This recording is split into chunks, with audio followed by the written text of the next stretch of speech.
सांगली व मिरज विधानसभा मतदारसंघाच्या जागेवरून काँग्रेस अंतर्गत उमेदवारीवरून सुरू असलेला संघर्ष मिटवण्यासाठी काँग्रेसचे नेते आमदार विश्वजित कदम व खासदार विशाल पाटील यांनी तब्बल 4 तास बैठक घेतली. या बैठकीत मिरजेतील वाद मिटण्यात यश आले असून मोहन वनखंडे यांची उमेदवारी अंतिम मानली जाते, तर सांगलीचा वाद अद्याप मिटलेला नाहीये. शहर जिल्हाध्यक्ष पृथ्वीराज पाटील आणि जयश्रीताई पाटील आपल्या उमेदवारीवर ठाम आहेत.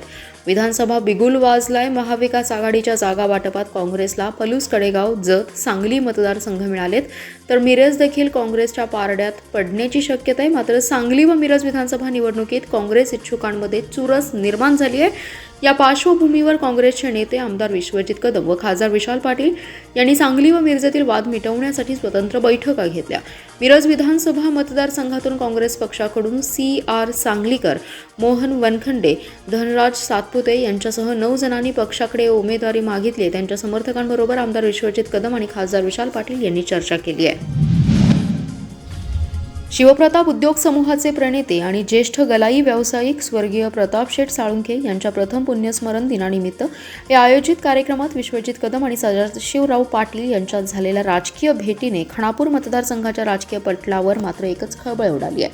विश्वजित कदम आणि सदाभाऊ यांनी आणि त्यासोबतच वैभवदादांच्या भेटीचे फोटो सोशल मीडियावर व्हायरल झाल्याने विधानसभा निवडणुकीत रंग भरण्यास सुरुवात झाली आहे. पारेतील कार्यक्रमात माजी मंत्री डॉक्टर विश्वजित कदम आणि माजी आमदार ॲडव्होकेट सदाशिवराव पाटील एकत्र आल्याने राजकीय वर्तुळाच्या भुवया उंचावल्या आहेत. ॲडव्होकेट वैभव पाटील यांनी कोणत्याही परिस्थितीत मैदान मारणारच असा चंग बांधून जोरदार तयारी केली आहे. ते पक्ष बदलून शरदचंद्र पवार गटाच्या तुतारीकडे वळणार असल्याचं बोललं जात आहे. त्यामुळे विधानसभा निवडणुकीच्या पार्श्वभूमीवर आज पारे येथील सार्वजनिक कार्यक्रमात विश्वजित कदम आणि सदाशिवराव पाटील आणि त्यानंतर वैभव पाटील यांच्यातील भेटीला आणि झालेल्या गुप्तगूला विशेष महत्त्व प्राप्त झाले. कदम घराणे आणि गार्डीचे बाबर कुटुंबीय यांच्यातील राजकीय दोस्तांना सर्वश्रुत आहे. दरम्यान आज पारेतील कार्यक्रमात माजी मंत्री डॉक्टर विश्वजित कदम आणि माजी आमदार ॲडव्होकेट सदाशिवराव पाटील एकत्र आल्याने मात्र राजकीय वर्तुळाच्या भुवया उंचावल्या आहेत. त्यामुळे आगामी विधानसभा निवडणुकीत विश्वजित कदम नेमकी कुणाला साथ देणार याचीच मात्र मतदारसंघात चर्चा सुरू झाली आहे. शिवसेनेचे नेते आणि खासदार संजय राऊत यांनी नवनिर्वाचित आमदार इद्रिस नाईकवडी यांनी वंदे मातरम म्हणण्यास विरोध केला होता, असा गंभीर आरोप केला होता. या आरोपाला इद्रिस नाईकवडी यांनी त्यांच्या शैलीत उत्तर दिले. नाईकवडी म्हणाले, संजय राऊतांना कोण विचारते? महाराष्ट्राचे करमणुकीचं साधन म्हणून संजय राऊतांकडे पाहिलं जातं. 7 जणांच्या निवडी झाल्या आहेत. ते झालेला चांगलं न वाटणं हे विरोधी पक्ष म्हणून इथंपर्यंत मान्य करतो. मी वंदे मातरमला विरोध केला असं म्हणतात, तसेच सातबारा काढतो असं सांगतात. खरं असेल तर काढा. अल्पसंख्याक म्हणून आम्हाला संधी मिळाली आहे हे त्यांना बघवत नाही. तुम्ही कोणाच्याही नादाला लागा, परंतु इद्रिस नाईकवडीच्या नादाला लागू नका. मी वंदे मातरमला विरोध केला असं संजय राऊत म्हणतात, असं तुमच्याकडे काही आहे का? आम्ही वंदे मातरमला विरोध केलाच नाही. मी अल्पसंख्याकांची सभा घेऊन मुद्दाम आम्ही वंदे मातरम सामूहिकपणे म्हटले. संजय राऊत हे मजबुरीने आघाडीमध्ये आहेत. अनेक हिंदूंची मंदिरं आम्ही बांधली आहेत. आमचं सामाजिक काम पाहण्यासाठी मिरजेत या, असं आव्हान त्यांनी संजय राऊत यांना केलंय.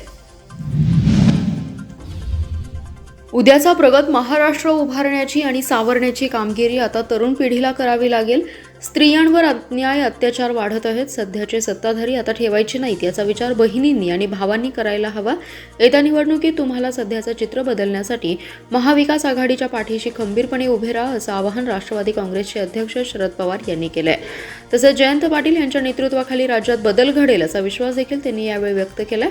इस्लामपूर येथील खुल्या नाट्यगृहात शिवस्वराज्य यात्रेच्या समारोप प्रसंगी पवार बोलत होते. यावेळी श्रीनिवास पाटील, निलेश लंके, धैर्यशील मोहिते पाटील, सुमनताई पाटील, मानसिंगराव नाईक, शिवाजीराव नाईक, दिलीप पाटील, प्रतीक पाटील, राजवर्धन पाटील आदी जण उपस्थित होते. शरद पवार पुढे म्हणाले, पक्षाचे प्रदेशाध्यक्ष जयंत पाटील निवडणुकीत राज्यातील जबाबदारी पार पाडतील. तुम्ही कार्यकर्त्यांनो मतदारसंघात कार्यरत राहा. सध्याचे महाराष्ट्राचं चित्र बदलण्याची जबाबदारी आता तरुण पिढीवर आहे. यापूर्वी महाराष्ट्रात अनेक क्षेत्रात पुढे होता प्रगत राज्य, आता तळागाळाला गेलाय. शक्तिशाली प्रगत महाराष्ट्र करण्याची भूमिका आता घ्यायला हवी. महाराष्ट्राला पूर्वस्थितीत आणण्याचं काम तुम्हा सर्वांना करावयाचं आहे. महाराष्ट्राच्या निर्मितीनंतर पहिले मुख्यमंत्री यशवंतराव चव्हाण यांनी महाराष्ट्र कसा असावा याबाबत भूमिका मांडली. त्याचा कित्ता गिरवत राज्याच्या अनेक नेत्यांनी हीच भूमिका पुढे ठेवली होती, ती काहींनी खंडित केली आहे. राज्यात राष्ट्रवादीचे विचार दृष्टिकोन पुढे नेण्यासाठी शिवस्वराज्य यात्रा जयंत पाटील यांच्या नेतृत्वाखाली राज्य ढवळून काढलं आहे. आता सत्तांतरासाठी तुम्ही महत्त्वाची भूमिका घ्या, अशी साथ शरद पवार यांनी घातली आहे. विधानसभा निवडणुकीचे बिगुल वाजल्यानंतर महायुतीचे जागा वाटप अंतिम टप्प्यात आले. जागा वाटप निश्चित होत असताना भाजपाचे ग्रामीण जिल्हाध्यक्ष निशिकांत पाटील आणि माजी खासदार संजय काका पाटील यांचे पुत्र प्रभाकर पाटील हे हातात घड्याळ बांधणार आहेत. निशिकांत दादा शरदचंद्र पवार राष्ट्रवादी प्रदेशाध्यक्ष जयंत पाटील यांच्या विरोधात, तर प्रभाकर हे माजी उपमुख्यमंत्री आर पाटील यांचे चिरंजीव रोहित यांच्या विरोधात शड्डू मारण्याच्या तयारीत आहेत. शरद पवार गटाला धक्का देण्यासाठी मुख्यमंत्री उपमुख्यमंत्री अजित पवार यांची खेळी यशस्वी होण्याच्या मार्गावर आहे.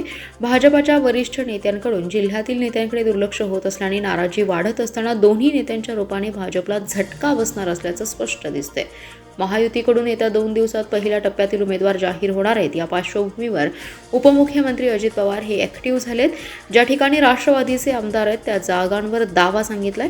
इस्लामपूरचे आमदार जयंत पाटील आणि अजित पवार यांच्यात मागील काही वर्षांपासून राजकीय वर्चस्वावरून मतभेद आहेत. याशिवाय तासगाव कवठे-महांकाळ मतदारसंघ हे राष्ट्रवादी काँग्रेसकडे आहे, त्यामुळे इस्लामपूर आणि तासगाव कवठे-महांकाळ विधानसभा मतदारसंघावर राष्ट्रवादीने घड्याळाच्या चिन्हावर निवडणूक लढवण्याचा आग्रह धरलाय. मराठा समाजाला आरक्षण मिळावे आणि संघर्ष योद्धा मनोज जरांगे पाटील यांच्या नेतृत्वाखाली गरजवंत मराठा समाजाचा लढा सुरू आहे. या लढ्याला यश मिळावे, मनोज जरांगे पाटील यांना बळ मिळावे यासाठी सांगली जिल्ह्यातील कर्नाटक सीमेजवळचे बेडक या गावचे प्रकाश वाळेकर हे तिरुपती बालाजी या देवस्थानाला साखळे घालण्यासाठी सुमारे 800 किलोमीटरचा प्रवास सायकलने करत आज गुरुवारी बेडकहून निघालेत. ते म्हणाले की गरजवंत मराठा समाजाचा लढा गेले 14 महिन्यांपासून सुरू आहे. कित्येक वेळा दादांनी जीवाची बाजी लावून आमरण उपोषण केले, अनेकांनी बलिदान दिलं, पण मराठा समाजाची मागणी असलेले 50% आत आरक्षण न देता समाजाच्या नाकावर टिचून 16 जाती कोणतीही मागणी नसताना ओबीसीत त्यांना आरक्षण दिले. तर मराठा समाजाला जरांगे पाटील यांनी एकत्र करून ताकद दाखवण्याची वेळ आली आहे. मराठा समाजाला आरक्षण मिळावे आणि जरांगे पाटील यांना बळ मिळावं यासाठी सायकलने प्रवास करत तिरुपती बालाजी देवाला साखळं घालण्यासाठी बेडकचे प्रकाश वाळेकर सायकलने निघालेत. मुंबईला जाण्यासाठी ज्यावेळी जरांगे पाटील यांनी हाक दिली त्यावेळी देखील प्रकाश वाळेकर यांनी सायकलने मुंबई गाठली होती. 7 दिवसाचे बेडक येथे 2 वेळा आमरण उपोषणही त्यांनी केलं होतं. जत विधानसभा निवडणुकीत आदर्श आचारसंहितेचं काटेकोरपणे पालन करावे असे आवाहन निवडणूक अधिकारी तथा प्रांताधिकारी अजय कुमार नष्टे यांनी दिले. यावेळी जत तहसीलदार प्रवीण धानोरकर, जत नगरपालिका मुख्याधिकारी अशोक कुंभार, नायब तहसीलदार बाळासाहेब सौदे उपस्थित होते. यावेळी प्रांताधिकारी अजय कुमार नष्टे म्हणाले की विधानसभा निवडणुकीची सर्व प्रक्रिया आणि मतमोजणी जत तहसील कार्यालयामध्ये होणार आहे, तरी उमेदवार आणि मतदारांनी आदर्श आचारसंहितेचं पालन करून निवडणूक प्रक्रिया शांततेत पार पाडण्यासाठी सहकार्य करण्याचं आवाहन प्रांताधिकारी नष्टे यांनी केलं. आचारसंहितेबाबत कोणाची काही तक्रार असल्यास ती सिव्हिजिल ॲपच्या माध्यमातून करता येणार आहे. या ॲपच्या माध्यमातून केलेली तक्रार थेट जिल्हा पातळीवर जाऊन तेथून ती स्थानिक प्रशासनाकडे येणार आहे. तक्रारीची दखल घेऊन 3 तासांच्या आत कारवाई करण्यात येणार आहे. तर जत विधानसभा निवडणुकीत उमेदवारांना विविध परवानग्यांसाठी जत कार्यालयात एक खिडकी योजना राबवण्यात येणार आहे. यामध्ये वाहन परवाना, बॅनर्स, पोस्टर्स आदी परवानग्या देण्यात येणार आहेत. तसेच प्रचार सभा परवानगीसाठी ऑनलाईन प्रणालीद्वारे अर्ज आणि प्रथम येणाऱ्या अर्जांवर नियमांनुसार कारवाई करण्यात येऊन त्यानुसार परवानगी देण्यात येणार असल्याचे प्रांताधिकारी अजय कुमार नष्टे यांनी सांगितलं. सांगलीतील कॉलेज कॉर्नर परिसरात असणाऱ्या भारत पेट्रोल पंप जवळ लावलेला चहाचा गाडा चोरणाऱ्या चोरट्यांना जेरबंद करण्यात पोलिसांना यश आले, तर 1 जण पसार झालाय. सांगली शहर पोलिसांच्या गुन्हे प्रकटीकरण शाखेने सदरची कारवाई केली. चोरीची घटना ही मंगळवारी पहाटेच्या सुमारास झाली. या प्रकरणी संतोष वासुदेव भगत यांनी सांगली शहर पोलीस ठाण्यात फिर्याद दिली होती. श्रावण सुरेश बनसोडे, प्रज्वल प्रकाश पांढरे अशी अटक केलेल्यांची नावे आहेत, तर आकाश शिवाजी पसार हा पसार झालाय. संतोष भगत यांचा चहा विक्रीचा व्यवसाय आहे. भगत यांनी चहा विक्रीचा त्यांचा स्टीलचा गाडा हा कॉलेज कॉर्नर परिसरात असलेल्या माधवनगर रोडवरील भारत पेट्रोल पंपजवळ साखळीने लॉक करून ठेवला होता. मंगळवारी पहाटेच्या सुमारास अज्ञात चोरट्यांनी सदरच्या गाड्याचा लॉक तोडून चोरून नेला. सकाळी 6:30 वाजण्याच्या सुमारास भगत हे गाडा सुरू करण्यासाठी आले असता त्यांना चोरीची घटना निदर्शनास आली. यानंतर त्यांनी सांगली शहर पोलीस ठाण्यात फिर्याद दिली. घटनेचे गांभीर्य ओळखून त्याची गंभीर दखल घेत पोलीस निरीक्षक संजय मोरे यांनी तातडीने तपासाच्या सूचना दिल्या. गुन्हे प्रकटीकरण शाखेचे कर्मचारी पृथ्वीराज कोळी यांना माहिती मिळाली की बायपास मार्गावरील घाटगे हॉस्पिटलजवळ चोरीचा गाडा विक्री करण्यासाठी येणार आहेत. मिळालेल्या माहितीप्रमाणे पथकातील कर्मचाऱ्यांनी त्या ठिकाणी सापळा लावला असता संशयित बनसोडे आणि पांढरे हे गाडा ढकलत येताना दिसले. त्यांना ताब्यात घेऊन चौकशी केली असता त्यांनी त्यांचा साथीदार आकाश पवार याच्यासोबत गुन्हा केल्याची कबुली दिली आहे. अभयनगरमध्ये तरुणासह त्याच्या भावाला गाडी आडवी मारल्याच्या रागातून घरासमोर दगडाने आणि लाथाबुक्क्यांनी वेदम मारहाण केल्याची घटना घडली आहे. सदर मारहाणीचा प्रकार हा बुधवारी रात्री 12:15 वाजण्याच्या सुमारास घडलाय. या प्रकरणी जखमी रोहन रमेश जाधव याने संजयनगर पोलीस ठाण्यात फिर्याद दिली आहे. त्याच्या फिर्यादीवरून पोलिसांनी मारहाण करणाऱ्या 6 जणांविरोधात गुन्हा दाखल केलाय. अवधूत माने, धीरज हांडे, अक्षय नामदेव घुनके, दीपक कुंडले, स्वप्नील साळुंखे आणि अभिजित वायचळ अशी गुन्हा दाखल झालेल्यांची नावे आहेत. जखमी रोहन जाधव हा आपल्या कुटुंबियांसह अभयनगर येथील समर्थ कृपा परिसरात राहतो. बुधवारी रात्री रोहन जाधव हा त्याच्या गाडीवरून जात होता. यावेळी संशयितांच्या आडवी त्याने गाडी मारली होती. त्याचाच राग मनात धरून रात्री 11:15 वाजण्याच्या सुमारास संशयित 6 जण हे रोहन जाधव यांच्या घरासमोर आले. त्यांनी बेकायदेशीर जमाव जमवून रोहन यांच्याशी वाद घालून शिवेगाळ करत त्याच्या डोक्यात दगडाने मारून त्याला गंभीर जखमी केलं.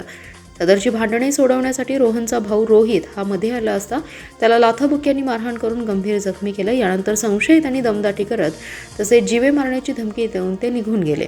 घडलेल्या या घटनेनंतर जखमींना उपचारासाठी रुग्णालयात दाखल केलं. यानंतर रोहन जाधव यांनी संजयनगर पोलीस ठाण्यात फिर्याद दिली. त्यांच्या फिर्यादीवरून पोलिसांनी मारहाण करणाऱ्या 6 जणांविरोधात गुन्हा दाखल केलाय.